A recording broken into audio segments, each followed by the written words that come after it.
And to come back to you, especially on where to start from, let us not run away from the fact that lives were lost, not only during this protest, but also in Azimio coalition-led protests in 2023.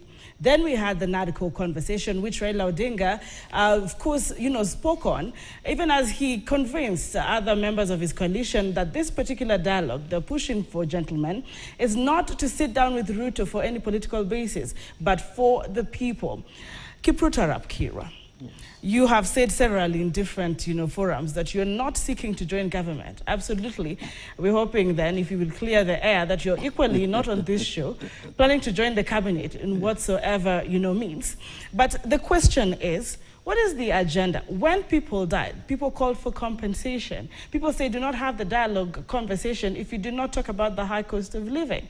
Raila Odinga is saying there is no different agenda in this dialogue. The same thing Gen Zs are asking for is what the Azimio, or ODM for that matter, is asking for. Is this correct information? Are you convinced that there's no political play at the expense of Kenyans? Well, I'm equally suspicious as the rest of Kenyans that we politicians will become increasingly suspected of mischief whenever there is any discussion between one side and the other. My prayer today and even tomorrow is that if there is any engagement between the opposition and the ruling coalition, it should be on the basis of identifying and distilling the issues that were raised by GNZ.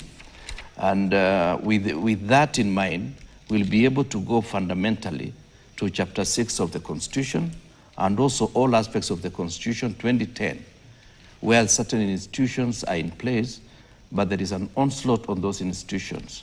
For example, constitutional offices, you find those constitutional offices, there is a lot of onslaught. The other day in Mombasa, I think that is controller of budget, was arrested under suspicious circumstances, and many other statements made against her.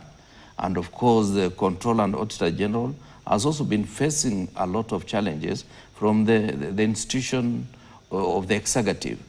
All this, apart from the fact that Parliament today is a captive of the executive, all these are issues that if we don't have effective separation of power, we are likely to be riddled with these challenges many years to come. So what I beg, and really I beg my colleagues in the Azimio side, that whatever they offer, let President Ruto form his cabinet from among Kenyans. Kenyans don't belong to political parties. All right. If they want people from the section where ODM is strong, and the other parties, whether it's a DAPK, and many other parties, or even from Mukambani, there are enough Kenyans who are not in any political formation, but they are people of integrity, people who can fit the bill. And the president is given his team. Once he has his team, he's told to address the issues raised by GNC and also raised by other Kenyans. There is nothing new, because the BBI issues raised certain fundamental issues, the clear separation of power between those in government and those in the opposition, and building of institutions, such that if I find myself after the general election in the opposition or in the government, I retain that position for 5 years. We've done 13 general elections, and it's only one time that there was no movement from the opposition to the government or vice versa. Out of 13, it's only one time. That is between 2013 and 2018.